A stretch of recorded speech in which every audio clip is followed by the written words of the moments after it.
All right, so Tiffany is the chief strategist for 410 Consulting Firm.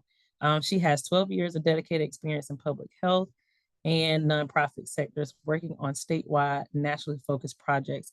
Her experience ranges from state, the federal government, and community based organizations in public health programming, implementation of population based interventions, and federal and private grant management. Specifically, Tiffany has worked on project teams to help acquire and implement and evaluate almost $109 million in grant funding within the state of South Carolina, convening stakeholders for planning and implementing population level public health programming in diabetes and heart disease and family, also planning and contraceptive health. Tiffany has served a 3-year appointment on the American Public Health Association's Committee on Health Equity and Social Justice Committee, providing strategic guidance and assuring that the association meets its diversity, inclusion, and social justice goals.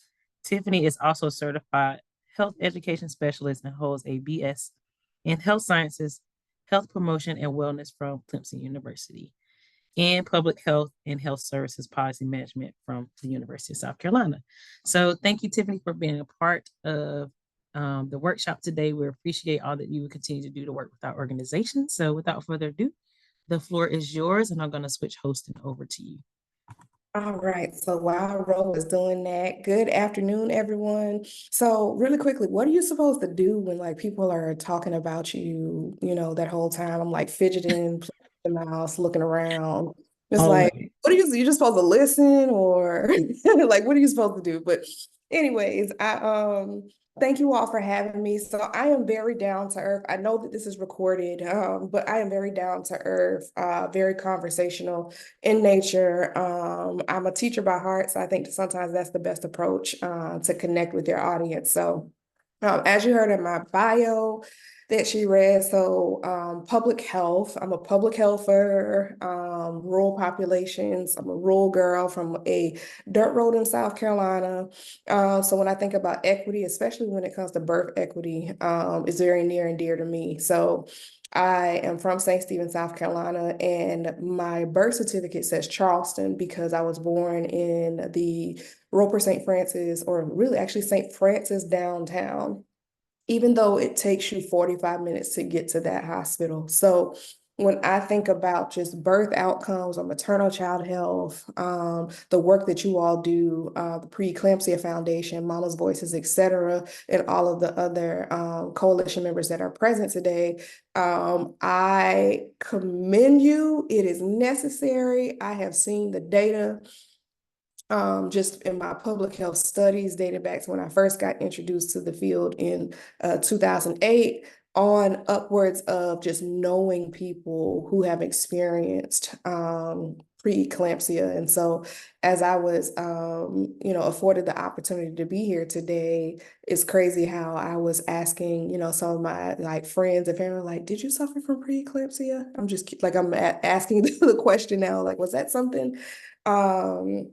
And so I guess I say all that to say that I'm very excited to be here to share with you, one, and two, again, I do have a little bit of subject matter expertise here. So I hope that I can be very helpful to everyone today to really further your missions and your goals as organizations.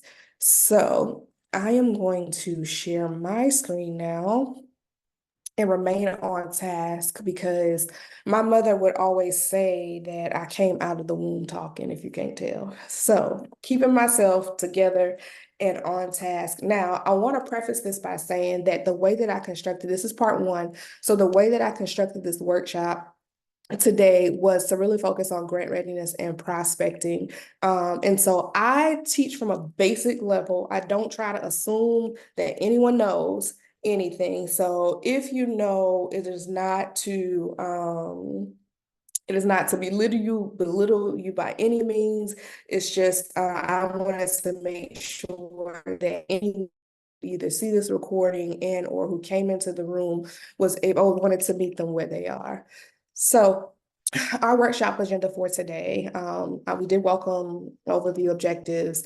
We're going to talk about grant readiness, common organizational documents. So that was one of the documents that Rhonda sent out to everyone.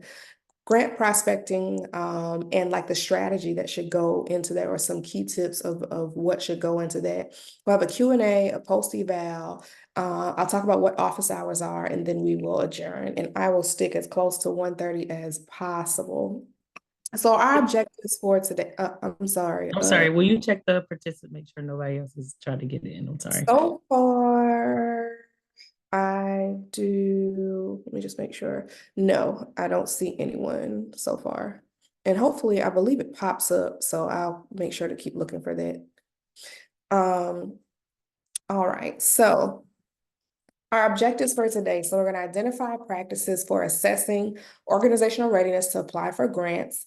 We're going to review standard grant documents and then discuss the grant making process and strategies for effective grant prospecting. So the workshop 2 will really focus more so on the nuts and bolts of actual writing of the grants. Okay, there we go. All right. So grant readiness. So I always start by asking this question. Would you trust you with $1 million? I want you to think about that. Would you trust you with $1 million? Funny story, I had a client come to me and he's like, yeah, I need $1 million. I was like, okay, so what do you need $1 million for? He's like, well, for this and it's a noble idea. Everyone has a great idea. Everybody wants to help, right? And so, he wanted $1 million because he was a veteran and he wanted to, I guess, do like a transitional housing facility in the upstate of South Carolina. And so it's like, yeah, I need $1 million to run it. I said, but how do you know you need $1 million? And then even if you know you need $1 million, why would I trust you? Like, can you handle $1 million? Like, do you have the processes and the protocols in place? And then if you ask me for a grant as a funder, how do I know I'm gonna get a return on my investment? So how do I know that you have a program that you will implement that will, one, reach the goals that you said, but then also two, impact a problem that you presented me with? And a lot of times I think, I start off the conversation in that vein because a lot of people don't think about, wow, it is a trust relationship. When we go to a funder, it's a relationship. We're saying like, hey, I have the solution to this problem. And so I want to partner with you to invest in our time and our resources and our capacity so that we can move the needle on this problem. And so a funder has to really be comfortable in saying like, okay, sure, I will spend my money with you because I believe in what you do, not just from impact, but I also believe that you will be fiscally responsible and also get the job done. So it's like, okay, Tiffany, that sounds good. Organization is ready for a grant or ready to apply for a grant. So I've broken it down in a couple areas that I like to talk through. And the first is organizational management. And that the document that we sent, organizational readiness, kind of follows this outline. So I won't pull up the document, but the slides will kind of follow through that. So organizational capacity, really looking at people, places, things, expertise, systems, policies, and protocols, right? So a lot of times you may see a grant that you would fit what you do as an organization, would help you maybe reach the next level, will fit your need, but then also really aligns with the funder's goals. And so in that case, that's great. But do you already have some internal capacity to, if you are awarded this grant, can you actually implement it? Do you have the in-house expertise? And a lot of grant applications ask you about this, right? Do you have the in-house expertise? Do you have the people on your team? Or if not, how is there a plan to go and get these people? And some might be like, well, yeah, I'm gonna get it from the money that you give me, but still, do you have a plan for the people? How are you going to manage the people as well as this grant? Do you have the places or the things? So a lot of times you may say, well, we're going to do this workshop. Well, where are you going to do the workshop? All of these different pieces. Do you have the facility to place these people that you may need through your grant? And then we cannot understate systems, policies, and protocols, especially once you receive a grant. What is the process for invoicing? What is the process for accounting? What kind of accounting procedures that you have in place? Are there audits that you will have in place? If you are working with identifiable, especially for health systems, PHI, protected health information, or anything that would be identifiable to a client or a person that's within your program, how are you protecting that? What does that look like? So just really taking a deep dive and saying, okay, do we even currently have the capacity, and where are some of the weak areas that we need to really either put on paper or kind of shore up and say like, all right, these are areas that we really need to focus on. Mission and vision reflective of what you're doing as an organization. So a lot of times we need to be very solid in our mission and vision. We know that sometimes that it can change. The board may say, hey, we're restructuring or we're looking at something differently, and that's fine. But at the core, are what you say you're going to do and what you're currently doing reflective of the actual mission and vision? I'll give an example. There was someone that came to me and said, hey, this particular funder has a grant that's open, and we think that it fits perfectly with what we're doing, et cetera. And so I go back to their mission and vision, because a lot of times funders ask you what's your mission and vision just to state it.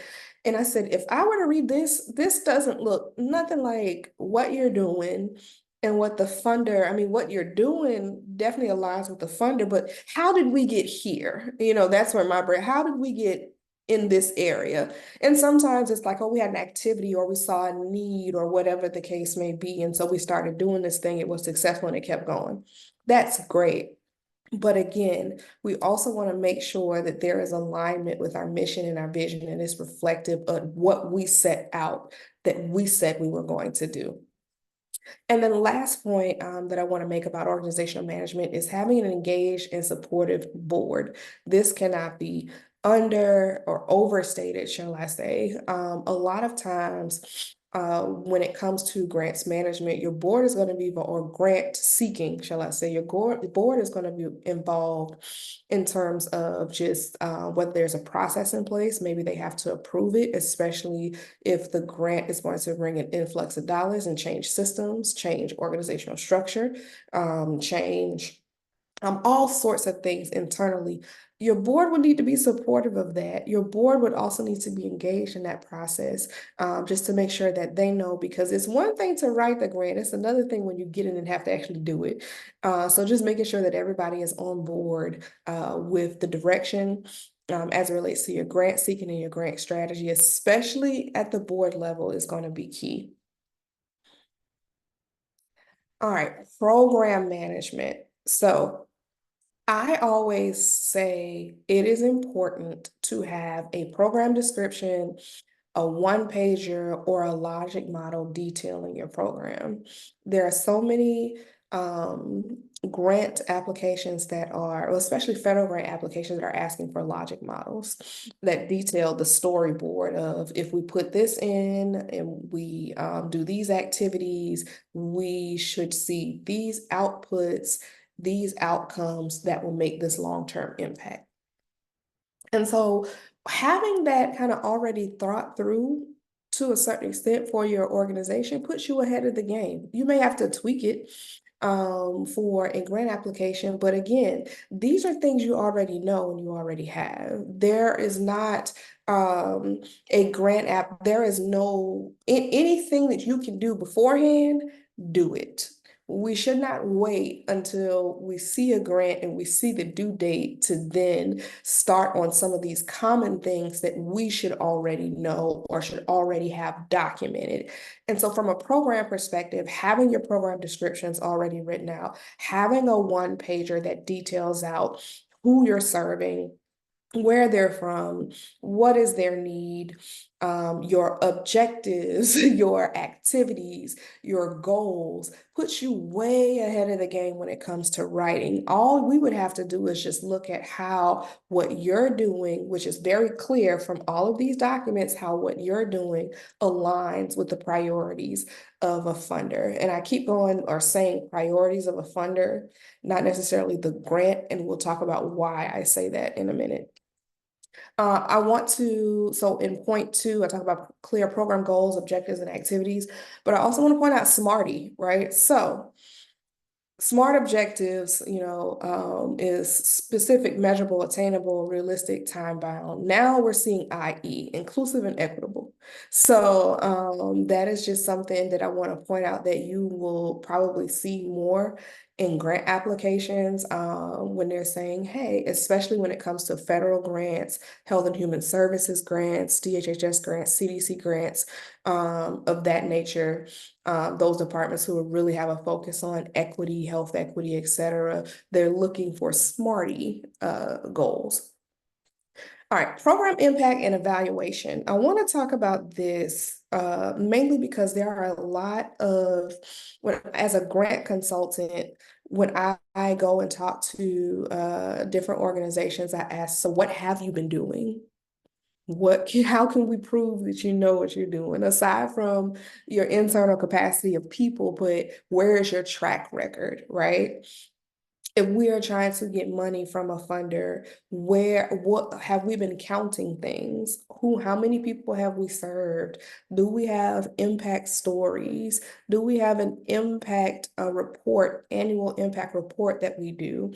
What are our evaluation metrics? Because a lot of them are asking, how are you going to evaluate that you are being effective, whether it's a process evaluation or an outcome evaluation. And so again, a lot of these things are that I'm mentioning here from an organizational readiness perspective in the program domain are things that you already have or things that, could be utilized in a grant application. All grant applications are going to specifically ask, what have you done? What has been your impact? Who have you served? How are you going to evaluate? So already thinking through that and having that already written puts you ahead of the game and takes off the stress when it comes to a grant that you identified that you want to apply for.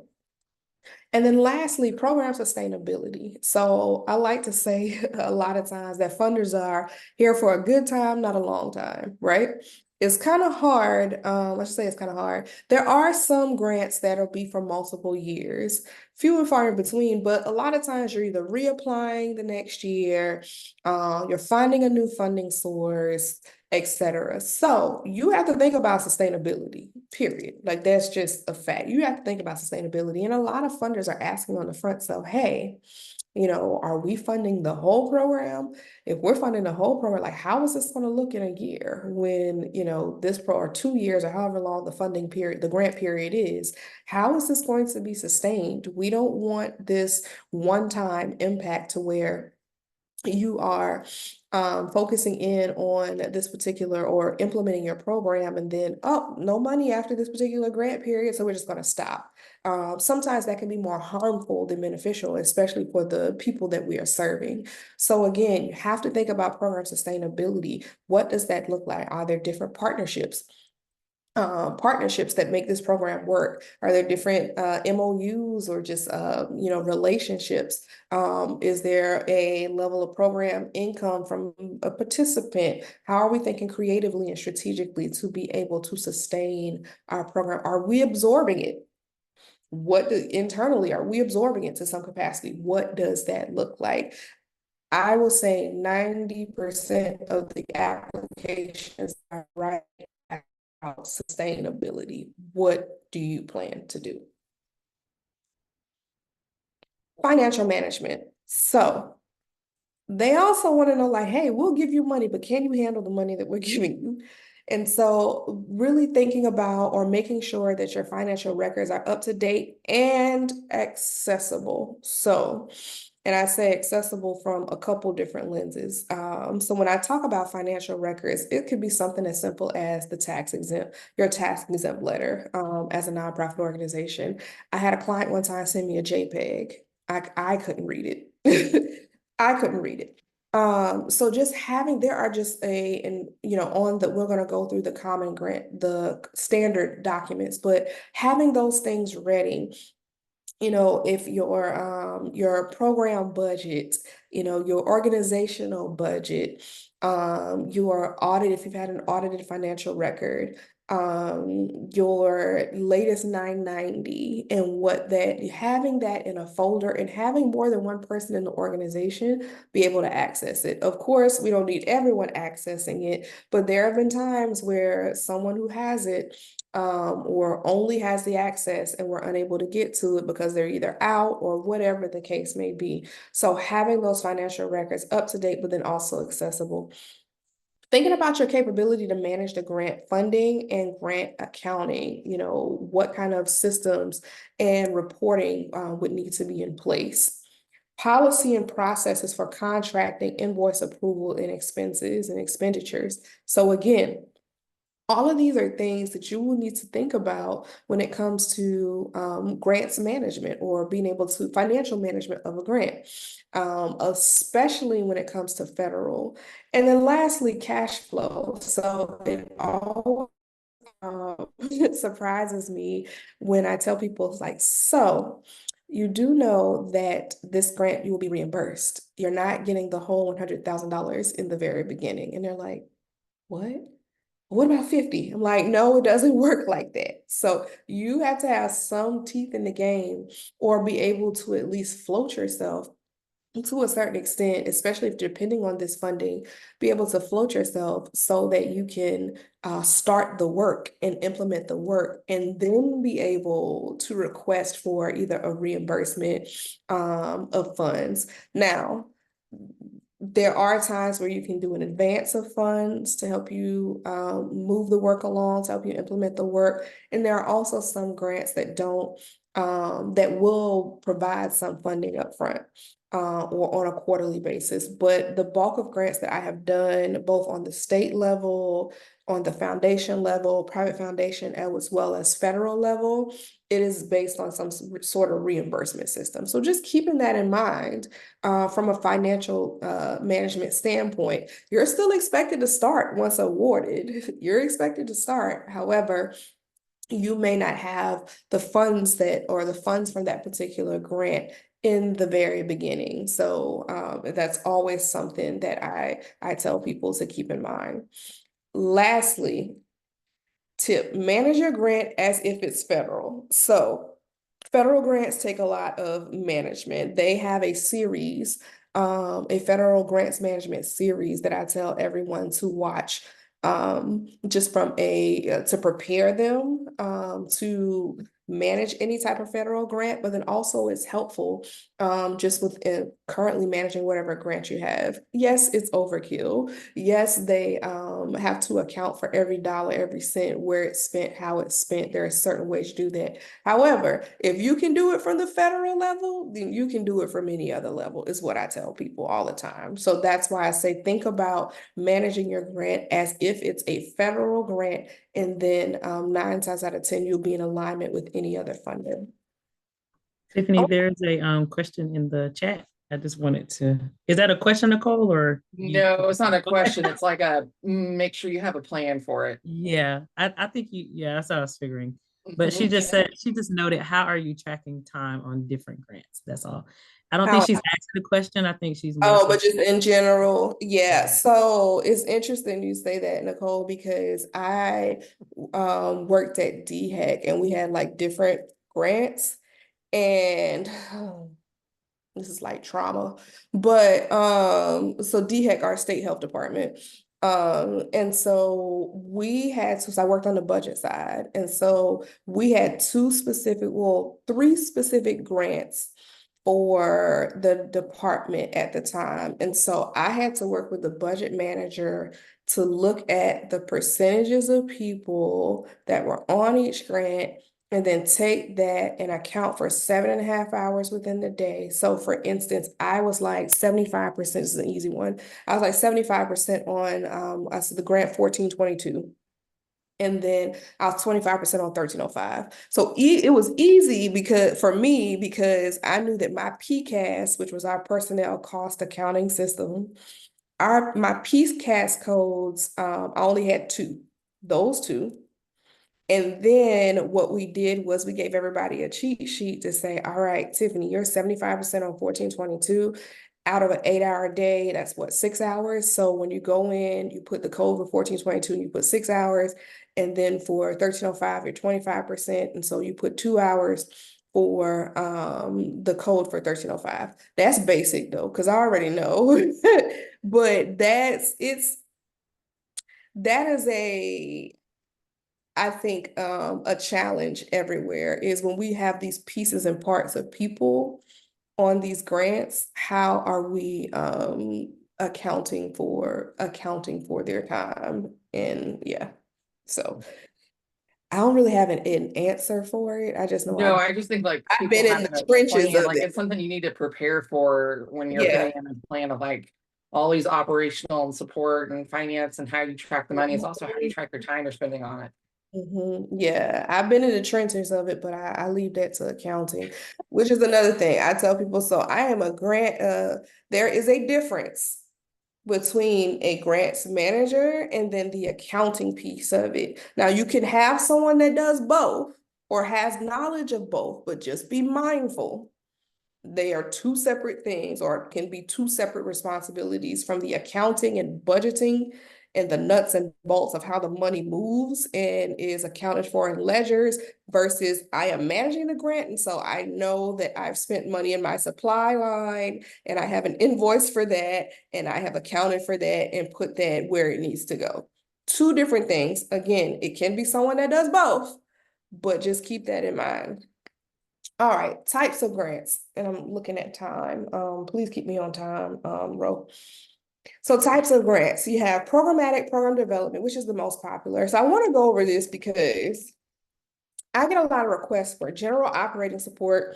I get a lot of requests for construction. They are out there, but they are few and far in between.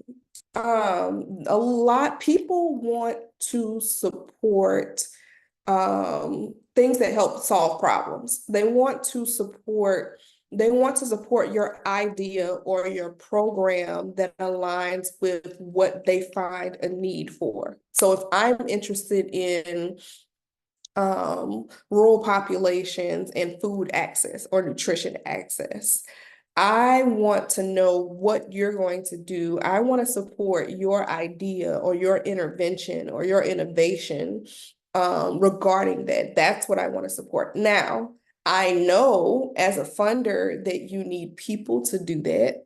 I know as a funder that you need a certain level of operating support to do that. And so on the back end, there can be, we can make a few allowances of supporting staff as well as other things that help us run our organization into that particular grant. However, the crux of it and what we're doing and what they need to be doing needs to be tied to rural health, rural innovations, and food access and support. Does that make sense? Okay. And so a lot of times, we can kind of get to where we are supporting the operations of the foundation or the organization to a certain degree. However, if it's not helping to solve that problem, we can't put the LPN who is over here doing respiratory screenings on the diabetes grant because she works here. Now, if there is a cross section of where this LPN will be helping in our diabetes clinic 25% of her time, then possibly we could probably make the marriage. So again, I just always like to point out the types of grants that are out there and how the approach in looking at them and how they can help support the work that you do. So there's programmatic program development, There are general operating support that can be unrestricted, that will help to support your organization just at its core. They support your mission and vision and moving along, or helping you build capacity, internal capacity, helping to support your current operations and your people, and the things that you're doing. There's capital funding support. There is also in-kind and cost sharing / matching, and a lot of in-kind, and a lot of people like, well, I don't want to do anything with in-kind, I don't want to do anything with cost sharing and matching, but sometimes they can be beneficial to the organization. I've seen, and especially when it comes to youth development after school, or just youth focused types of organizations, find it really helpful when they get in-kind donations from corporations, whether it's to supply food for their youth, whether it's to supply equipment. And so they're providing something, or it could even be volunteer hours or volunteer donations, et cetera. They're supplying something that's filling a need and still helps them to operate their program or operate their organization. While it may not be monetary in nature, we can give it a monetary value or a dollar amount because of what it is. All right. Before I move on, any questions or comments? I just like to always kind of, because I don't like to hear myself talk the whole time either. So there's that. So anything? Nope. I think it's great so far. I'm loving this. Oh, good, Yeah, good. and it's so funny because when you were talking about the logic models and stuff, I'm actually getting a master's right now in public health, and my entire class right before this was about logic models. So I'm like, oh my gosh, it's all coming together. Yeah, if you can put your program in a logic model too, it's because I view a logic model in its simplest form as a storyboard.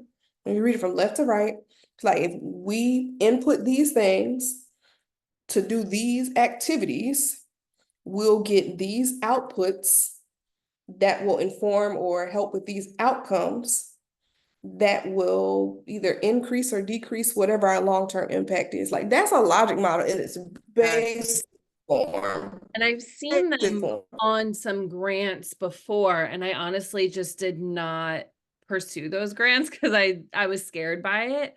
But now I have a much better understanding that, I mean, yeah, you just said it perfectly. It's a storyboard. It's not meant to be scary. At first, when you don't know what it is, it can seem a little intimidating, you know? Exactly. And I think that's what we've done in the public health world. Well, grants as well.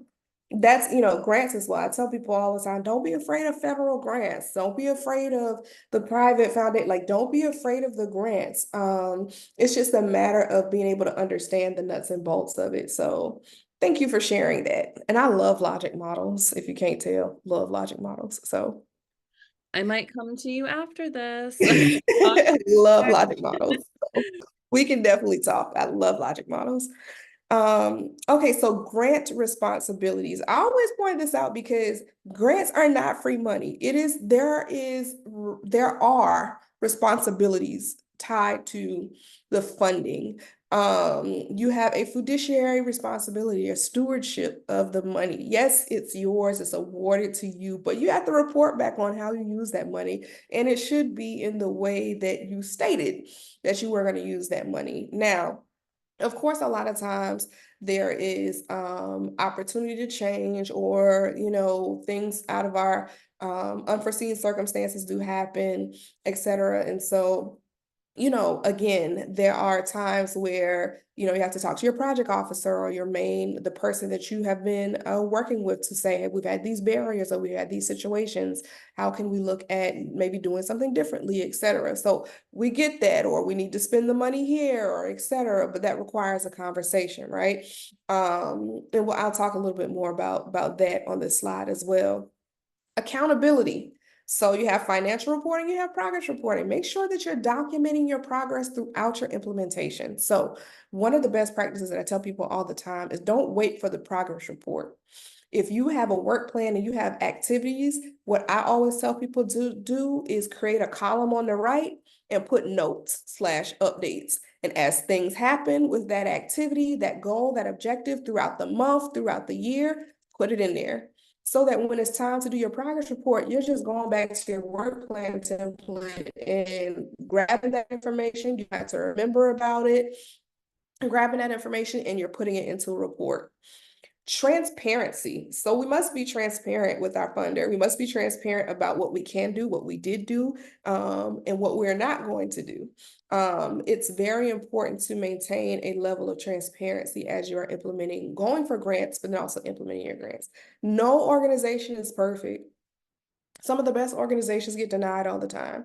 And so when it comes to looking for grants, prospecting for grants, going after grants, transparency is going to be key. Adhere to program guidelines and the funder's guidelines. So again, the funder will tell you, most of them will tell you exactly what they're looking for in terms of priorities. And so we want to make sure that we're writing that what we're writing is actually in alignment with what they're looking for. Implement what you said. That's it. I would say that's the post. Implement what you said. There shouldn't be anything extra. There shouldn't be anything different. Again, going back to what I said earlier, if you have to pivot because things happen and you're implementing in real time, if you have to pivot, okay, but that requires a conversation. And again, like point 6, communication with the funder and your project officer. All right, so let's talk through some standard grant documents. So standard grant, I've kind of alluded to some of them already in the previous slide, but standard grant documents are a previous section.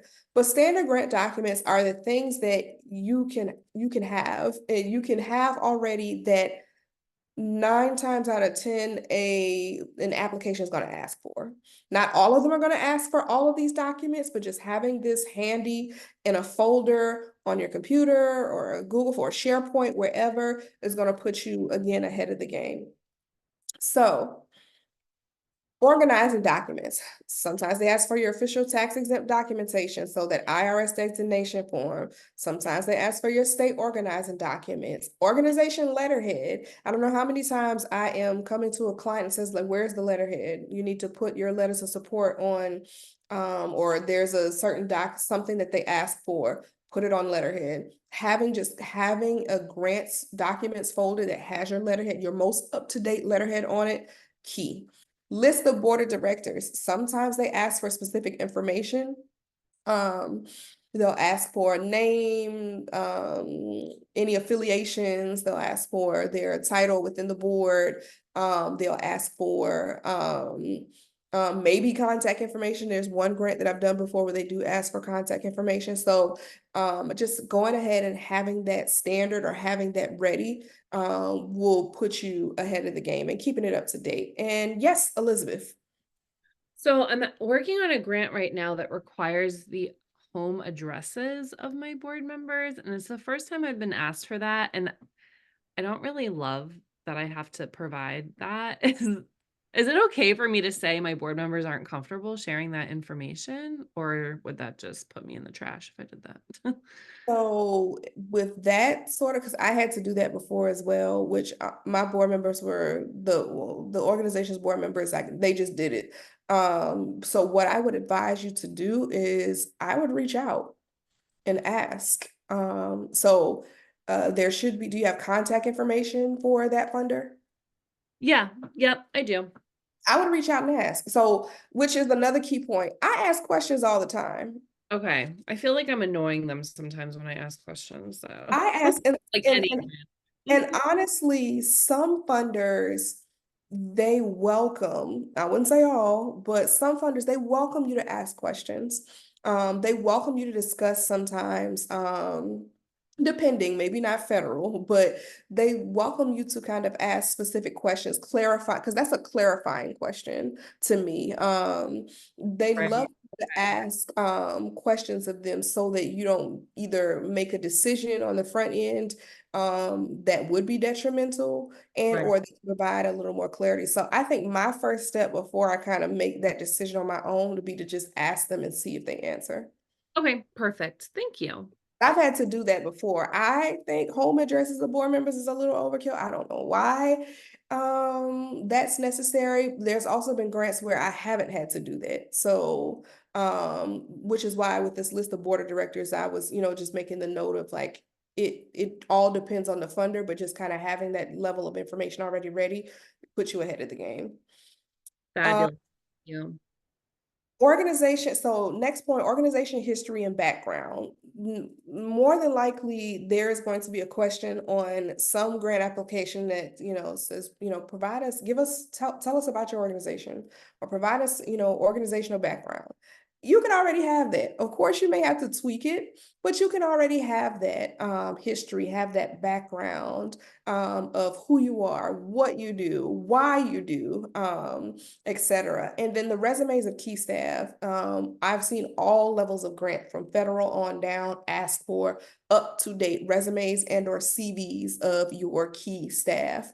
So just having that ready and updated and available will, again, put you ahead of the game. Financial documents. So we talk about the organization 990, your organization operating budget, and then your program budget, audited financial statements, and then a list of previous and current funders. I've seen where some have asked about, who's funded you in the past, who is helping to fund this particular program. Who's going to be a part of the funding mix for what you're proposing. They want to know that. So just kind of already having just a running list of whether that could be a Google Doc, it could be a spreadsheet, it could be simple, but having this information already for yourself, as well as if you work with a grants consultant or a grant writer, is really going to help the process go so much more smoothly. And then program documents. So a one-pager, a sample letter of support. Now, let me caution here. When I say sample letter of support, most letters of support typically follow a pattern. And it's probably best to provide a template or bullet points of some sort to who you need a letter of support from. So don't just say, hey, can you send us a letter of support for this grant that we're going for around this? I would give a little more substance and a little more meat to make your letter of support strong. So when I say having a sample letter of support, just kind of ready, it obviously varies from grant to grant. It varies who the funder wants the letter of support addressed to. It also varies in terms of if it's a letter of support or a letter of commitment, which has a little more meat to it and responsibility from the entity you're asking for.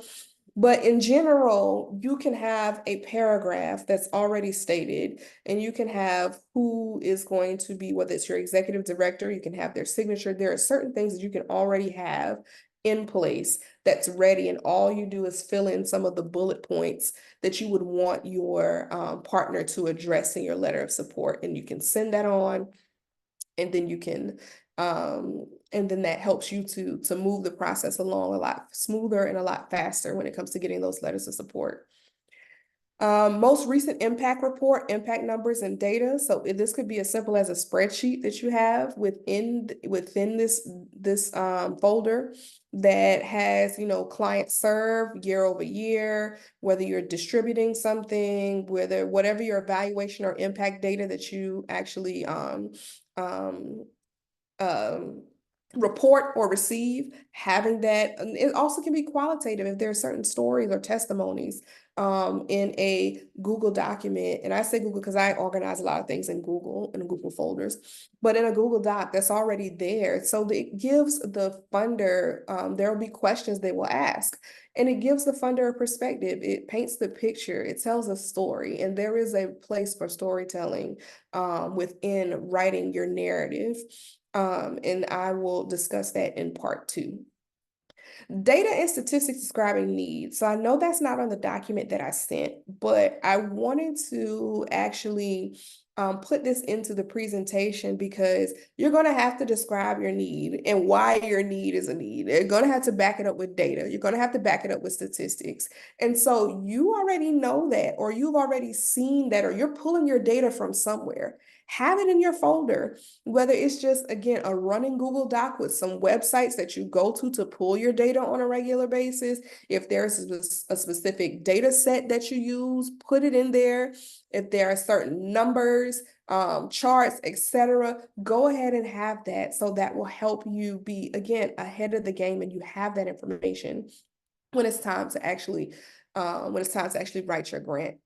And then a list of key partners. Partnerships and collaborations are key. Partnerships and collaborations are asked typically in most of the grant applications that I've written. They ask about who are your key partners for your program? What are they doing? What are their responsibilities, if any, etc. Or sometimes you may not know because maybe you're doing something novel or doing something new or a new approach to an existing program. But you may want to go ahead and think about who should be a key partner.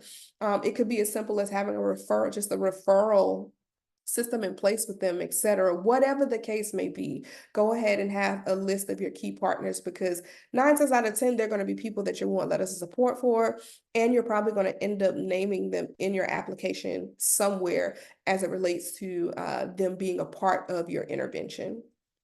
I'll pause again to ask if there are any questions or comments before we get into the last little section of the day. All right, grant prospecting. So where to find the grants, and what's the best way to prospect, if there's really quote unquote a best way, right? And I wouldn't say there's necessarily a best way. It's time intensive, but there's a method to the madness that could help you along your path of looking for grants. I always start with, whenever I talk about this section, I always start with the funding process. And really talking through that just to kind of make sure, or level people's expectations of like, well, what really does happen when we're talking about a grant? So typically what happens, funding priorities, especially in the federal grant world, funding priorities are determined, right? They're like, okay, we have this issue in diabetes, or we see this issue, the statistics are showing this particular issue, or COVID is happening right now, like all of these, like this is what's happening, right? Key point, look at legislation, and typically funding and money follows legislation. So something's happening, something's going on. So then Congress, especially from the federal level, or a board of a foundation, etc., is like, okay, well, let's determine our funding priorities within this. And the reason why I wanted to point that out is because let's take, for example, food and nutrition security. So you may be in the food and nutrition security world, food and nutrition access, but a grant, just because this funder is typically operates in that realm, that doesn't mean that the priority for the grant that they have set aside will fit what you do in food and nutrition security. So it's always good to look at, for every grant, what their priorities are. Is there a priority population? Is there a priority intervention? Is there a priority best practice? Is it that they're really just wanting planning? Is it that they want research?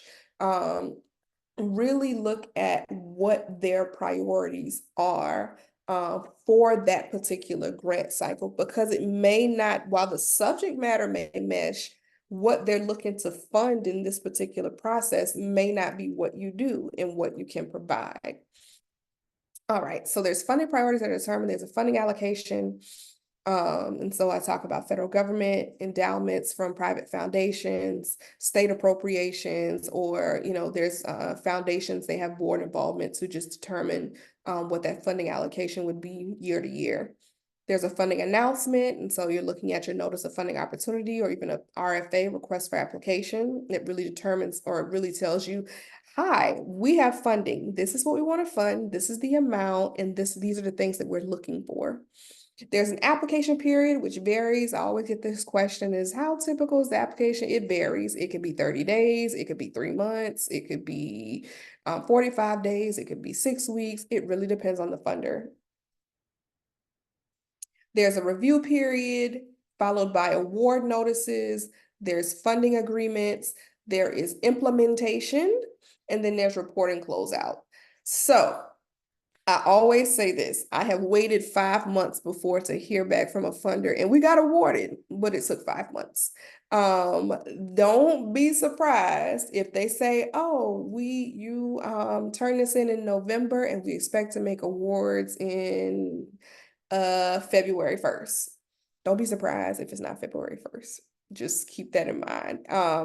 I've only seen a handful of funders actually be able to adhere to the timeline that they set within their actual notice of funding opportunity. So, all right, so let's talk a little bit more about strategy.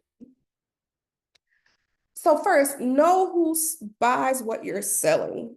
In other words, have a short list of funders that fund what you do. So again, I talk about food and nutrition access. So I'm thinking about the United States Department of Agriculture. I'm thinking about the CDC when it comes to nutrition and food insecurity. That's on the federal level. There are certain associations and foundations where that's what Feeding America, there's all these different things.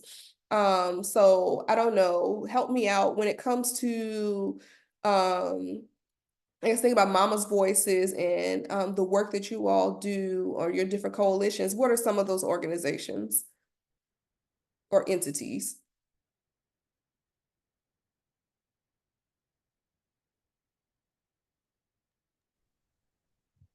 Well, it sounds like homework. I'm just kidding. But So like the CDC are you talking about grant fund, like people are offering grants, I guess? so yeah, and I guess that's where like when it comes to strategy as it relates to prospecting, kind of researching just who is in the space, who could be a potential funder in the space. Like NIH, I would say. NIH, which more on the research, clinical trials.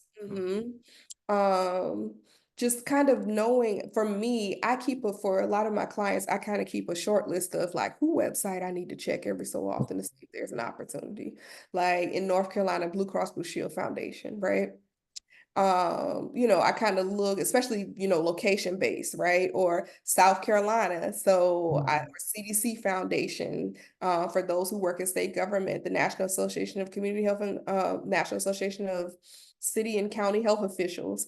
There are a lot of entities that we don't necessarily think about that typically have funding because they're in the space that we fund.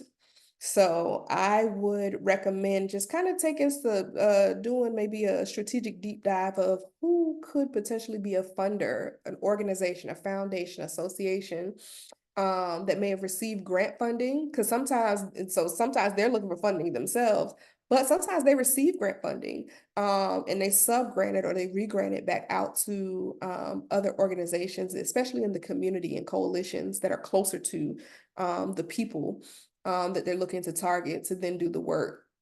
So having that short list definitely can be a game changer. Develop funder profiles and keep a running database for opportunities. So again, I get grants all the time that I see, and sometimes I don't have anybody to either send them to or the deadline is too short, or for some reason the deadline has already passed.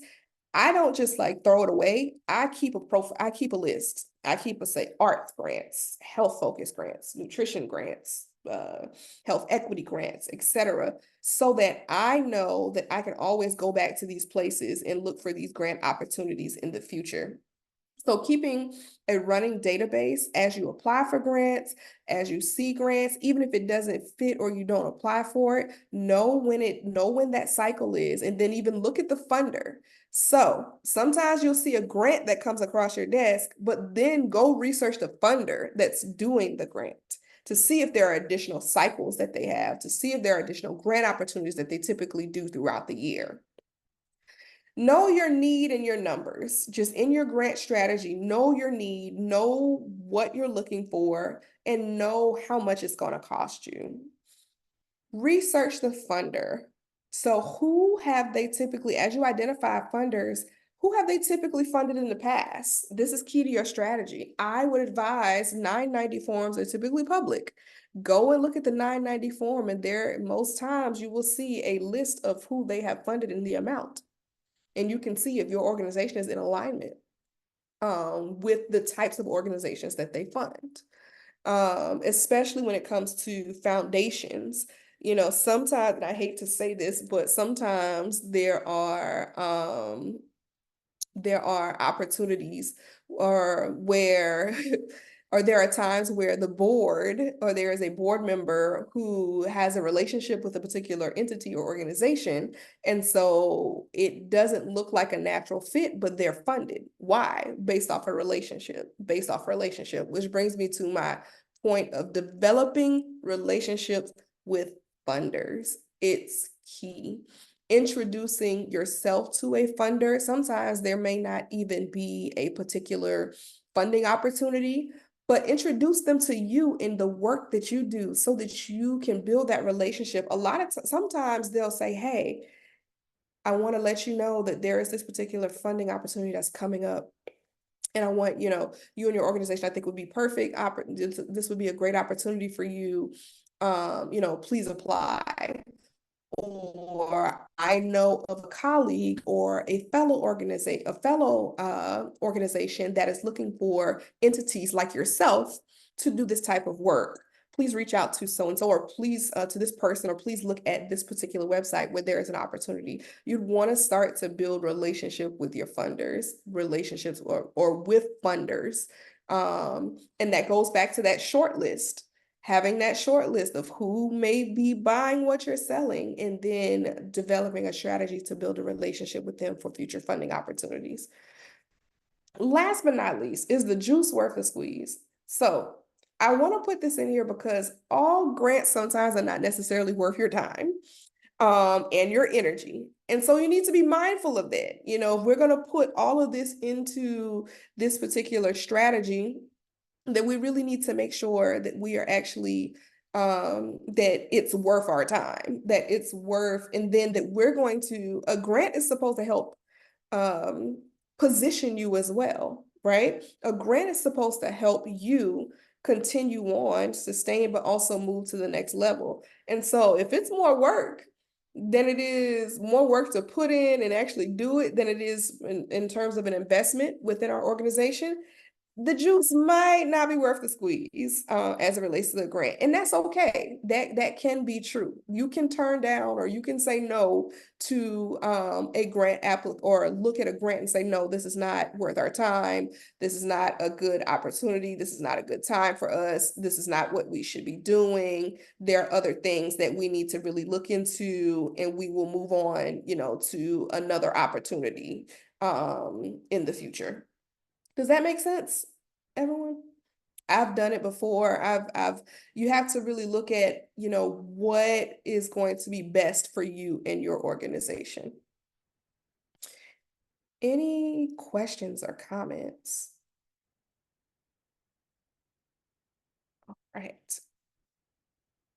All right. Additional tips, just really thinking about before you apply for a grant. Make sure you're eligible. So read and reread the guidelines. I will say this, even as a grants consultant, I read the NOFO. Even once we find out we're eligible, I read the NOFO maybe, 20 times. I'm highlighting, I'm putting notes, I am marking, I'm doing all the things, and I will guarantee you that probably 10 out of the 20 times I find something different. I do, just depending, especially when I'm looking at federal grants and their NOFOs are 50 pages long. I find something different every single, and when I shouldn't say different, I find something that I can really hone in on or think about or really want to make sure that we are aware of to ensure that our application has a fighting chance. Tiffany, there's a question in the chat I wanted to kind of just touch on before you finish up with the application. But Katie asks, can you speak more about how to generate relationship with funders? Who specifically are you contacting, and are you meeting them in person or just sharing an intro email, etc.? I think it depends. Can you speak more about how to generate relationship with funders? So who specifically are you contacting? So it does take a little bit of research. It depends on, I would say, I always start with who I have an in with, because sometimes I would think, okay, do I know anyone that could then introduce me? So let's say we have an in. And so I would use that approach to really see like, okay, do I know anybody that could possibly introduce me to someone within this organization? So that's the first thing. Second thing, if we're cold calling or if we don't know anyone, but we want to establish a relationship, I would do research to see who may be the director of a program or maybe the director of philanthropy within that organization.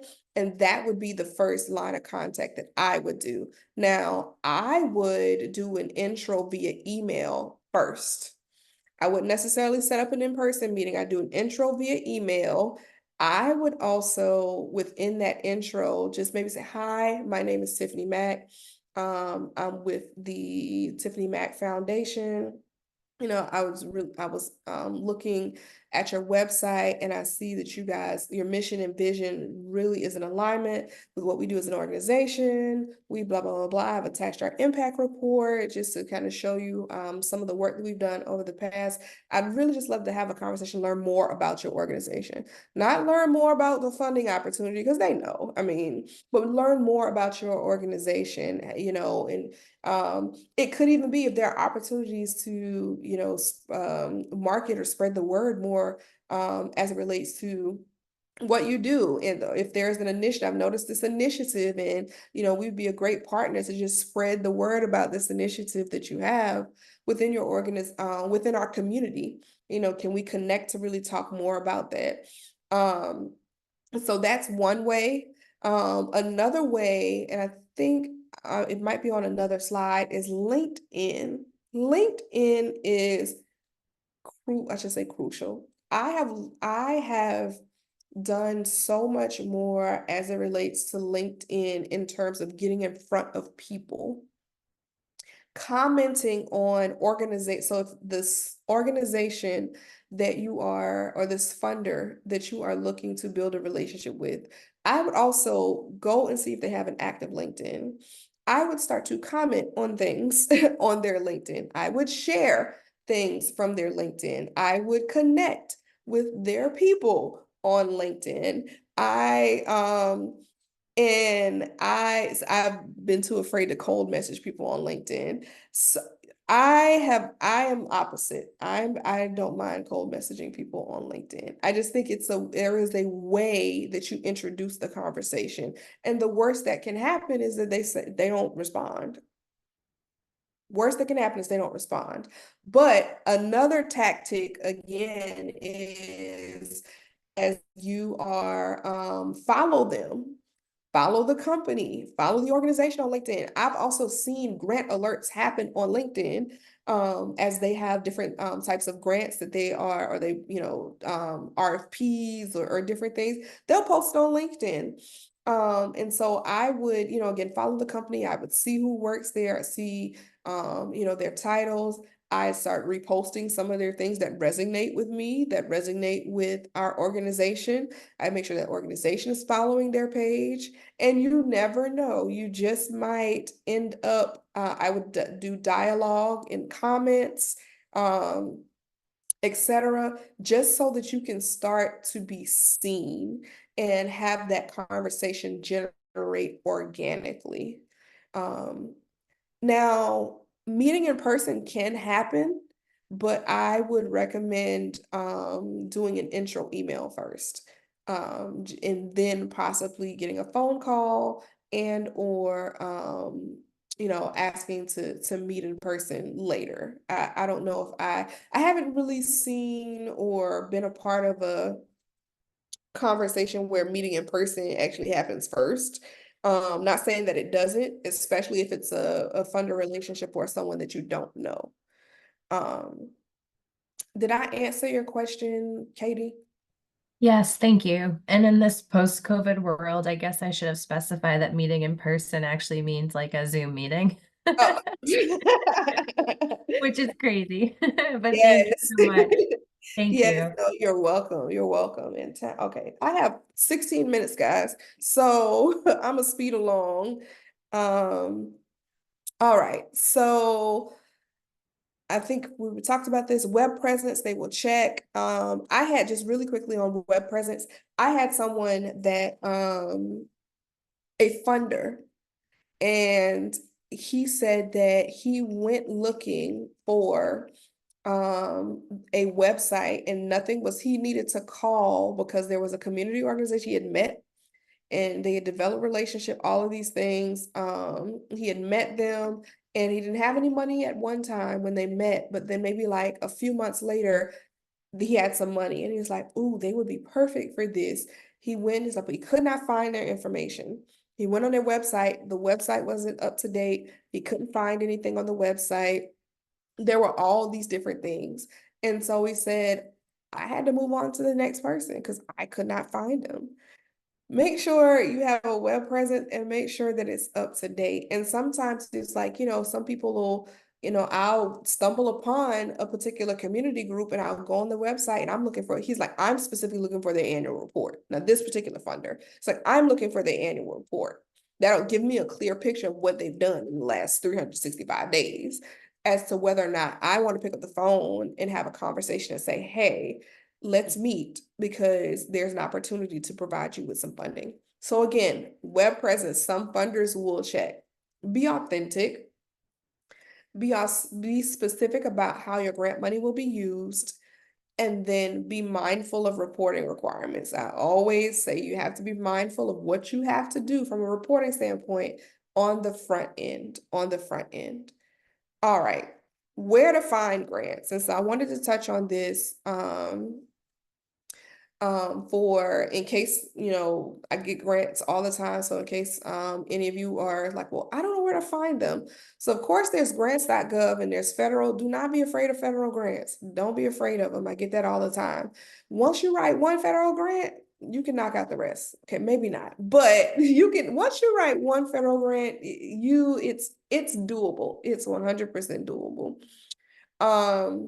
You can receive, a lot of people don't know this, but you can receive a daily synopsis of grants that have either been changed, been deleted, or have been opened.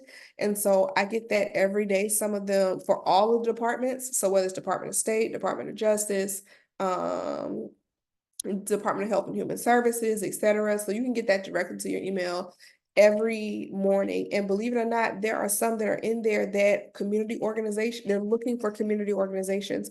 They're looking for nonprofits. And so there are more opportunities out there than you probably would have thought as it relates to grants.gov and the federal government. National associations or memberships. So again, I mentioned the National Association of City and County Health Officials that have funding opportunities that's specific to local health departments. So sometimes they look for community organizations for certain things, but it's very specific to local health departments a lot of the time. So, again, think about who you are a member of or could be a member of that, or just membership or national associations in general that would maybe have some money to then provide some grants. Or if you're a part of an organization, a national association or membership, maybe tap into their membership resources and say, hey, in terms of grant funding, have you guys heard anything? Do you know grant funding, etc. They may be able to point you in a direction. You never know. Sign up for newsletters. So there's Grant Station Insider, which is delivered weekly, and then there's the Philanthropy News Digest, which is delivered weekly. I don't know if this is going to work. I wanted to share really quickly, share screen. And so this is an example of the RFPs that are open under Philanthropy News Digest. And it'll show you just by subject area. So I always recommend, and typically they are, as you can see, they are the current ones. These are the current ones. So I always recommend signing up for this newsletter because you never know. You may see one that actually will fit your organization. All right, so I'm gonna share again. All right. So there are some opportunity for paid investment. It's an investment, as I say, but it's worth the steady stream of grants. You have instrumental, you have Grant Watch, Grant Station, and Foundation Directory. All of them are different. I personally use instrumental because there's also a grants tracking and grants management feature as it relates to just tracking what you have gone after, if it was awarded, declined, etc. As well as there is an opportunity to really look at 990s within there from different researching funder profiles, etc. I will say, there are a lot of people like, well, we don't want to pay for that, or maybe we don't have the bandwidth to pay for it. And so I do understand that. So there are free resources. The previous slide was resources that I shared were free. But if you do have some room to pay for or invest in a grants search or grant search tool, these are some that you can consider. LinkedIn, so I say follow your shortlist on LinkedIn because sometimes, again, they may post of a grant opportunity or have a grant alert that you may be eligible to apply for. And then corporations, Target, Walmart. I put in here South Carolina-based corporations as an example. So like Duke Energy, because I'm from South Carolina, so Duke Energy, they do grants really specific to where their companies are located. And they do them quite often, localized grants. So again, look at the corporations that are within your service area and go on their website. Well, banks, go on their website, see who's around, go on their website and see if they have a philanthropic arm. Go on their website and see, typically would be housed under corporate social responsibility and see what type of grant making that they do, and maybe you fall in alignment. And typically they will have a philanthropy officer or a corporate social responsibility director. That would be the contact person that I would reach out to start that conversation, to ask about their funding priorities, to see what they are looking to fund, to see how you can make that introduction or inroads to their organization, just to develop that relationship. Local and state government, community development block grant is an example. There are also sometimes you have, there's money just within your county, your city, that your nonprofit is actually focused on, or if it's not geographic by nature, there is money that can also just be allocated to you as an organization that is within that jurisdiction. And so get familiar with your representative, your city council, have them get familiar with your organization and your work. I'm gonna pick on Rhonda for a second. I think with all of what has been happening in Columbia, and just the proclamations that have just recently come forth in Richland County and Columbia. Now, Mama's Voices and just Black maternal health is on the radar.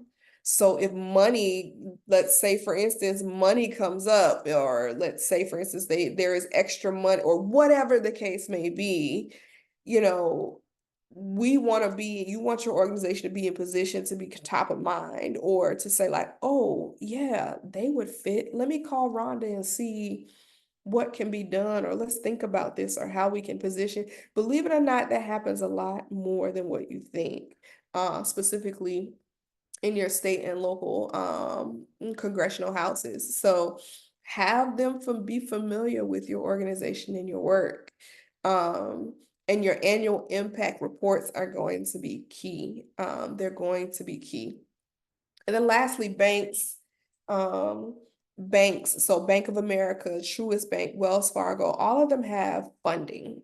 They have Community Reinvestment Act funding that they are putting back into community. It depends on what their priorities are as to whether your organization will fit. But again, this goes back to the previous slide about corporations and banks, and just look around who's around us that could potentially be a funder for our the work that we do. And how do we start to either build those relationships? How do we research them and see what they funded in the past? How can we build relationships to have them help fund some of our work? How is their alignment with the work that they do? And then lastly, relationships. So think about who your board and the different organizations that they may either work with, or the different organizations that they are a part of, and just really thinking about how you can leverage those relationships to, again, start conversations for funding, for grant funding. All right, so I'm pretty sure I'm at the end of my presentation, because there was going to be a exercise that we were going to do together, but we do not have time because it's 1:25. So we can move on to Q&A. We'll move on to Q&A, and I'll stop sharing and just ask if there are any specific questions. Thank you for your time today. Any comments or just anything?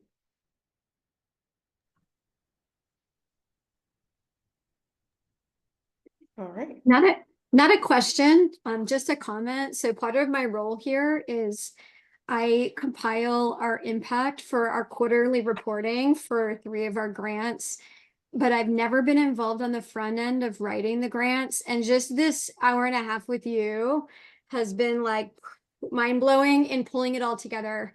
They are asking questions about stories. They want to hear the qualitative and all of the questions about sustainability, which from an outsider, I was like, do they want to know that we have outside funding so that they can stop funding us? But no, that's not the case at all. So this was really helpful. Thank you so much. This is great. Yeah, and it's a way, it's the question for sustainability is more so, we don't want to fund you and then you're so reliant on our program, or on your program is so reliant on our funding that if we don't fund you, or you don't find funding, or whatever the case may be, that this is taken away from the community. Because again, we don't want to do harm, right? We want to leave people better off than when we found them. Now, the funders do recognize that there are sometimes just like things that are out of our circumstances, whether there's closing of departments, different things like that. So they get that, but it's more so around like, how are you going to be able to really sustain this program and continue to make the great impact that you're doing? So thank you for that. Well, the thing that stuck out to me was you said funders are here for a long time. I mean, here for a good time, but not a long time. And that gives perspective, because you have to always be intentional about what's next. Like, this is great, but what do we do next? Like, you have to plan ahead. So I think that's important for our organizations who are all in different spaces and where they are in their impact, that they're thinking ahead on what they're going to do next. Yes, and because there's so much more need than what we have. Well, there's so much more need than what funding is allocated for. Let me put it that way. I don't know if we don't have the funding, right? But what funding is allocated for and to, there's so much more need, so much more need. So much more need. So because of that, funders are looking for, who can I invest? It's an investment, right? Who can I invest in that's going to really make an impact, right? And sometimes impact is not about thousands of women, right? Sometimes, or people. sometimes a funder can look at impact, just depending on what they're trying to do.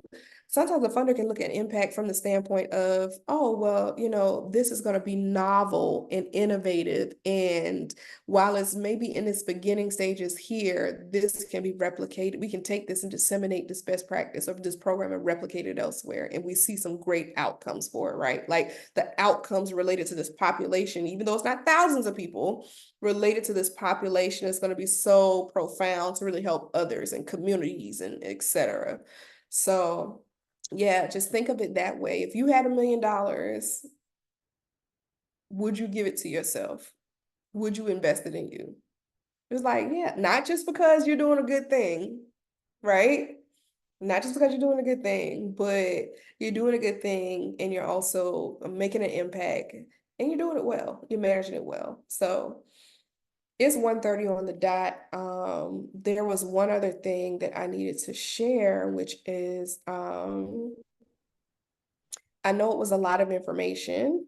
And so we won't worry about the post evaluation. We'll send it out. It's just a 4-question. I'll send it out in email. Yeah, it's just 4 questions just to kind of gauge like for part 2 and just thinking about, you know, what kind of stuck out, what you may need more information for or would like more information on, et cetera. But as part of my work with the Preeclampsia Foundation, we have office hours set aside. So the next workshop is May 8th. However, between now and May 8th, I will show up on a Zoom link. I'll have Rhonda send out that Zoom link. I'll show up on a Zoom link and we can just chat. If there is a document that I talked about today that you want me to look over, perfectly fine. If you want to just have like some dialogue or like some thought process related to, so we were thinking about this, what's your opinion? Or can you talk a little bit more about blah, blah, blah? These will be the hours that I have dedicated next week to do that. So and again, it'll be a judgment-free space. It'll be just me. I'm just gonna be on there. And you can come in and we can chat. The If only y'all thing take a picture of that, for those who are not on camera, I don't know if you're looking, but these are just the office hours for Tiffany. If you want to take a picture on it and save it, if you want to block out some time with her. And the only thing I would say, if you want to talk about something sensitive, I would definitely recommend emailing me and I will, because if it's something more sensitive or something of that nature, not like kind of general Q&A, we may need to kind of like block off one of these specifics of what you're asking, if it's budget or whatever the case may be. So I am cognizant of that. So please email me so that I can kind of coordinate that and we can let everybody know like, hey, so this particular time is, you can't come to this one, but we'll figure that out. So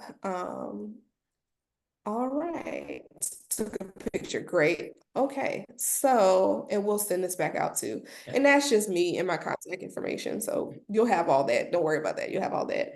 All right, 1:32. So thank you so much for the extra 2 minutes. Thank you to Rhonda, Preeclampsia Foundation, and Mama's Voices team for inviting me. I love sharing, and I can't wait to really get into the nuts and bolts of grant writing in part 2 of really deep diving into just like application questions and how to kind of answer them and the best way to kind of set yourself up and looking at a NOFO and all that. That will be part 2 on May 8th. So Awesome. Liz said this is so much. great. Katie said thank you so much. So Thank you, Liz. you. Thank you. Yes. Thank you. Tiffany, thank you. Very great information. We're excited about the next training, which part 2 will be May 8th, and we'll send it out in email to all the coalition partners as well. I will also send out the evaluation as well as office hours and Tiffany's contact information. So if you need to reach her by email. So I just want to say thank you all. I want to wrap up because I know everybody has a busy rest of the day. So Tiffany, thank you again. Thank you. Everybody have a good day. Thanks, guys. Bye-bye. Thank you. Bye-bye. All right, let's stop the recording. That's like end meeting for all. That's like end meeting for all. Yeah, hold on. I'm gonna start the recording first. I'm gonna take. I'm sorry, I'm gonna log out. I'm sorry. No, you're good. You're good. I just know. Okay, Okay, you're now the host. all right, recording stop. Are you sure you want to stop?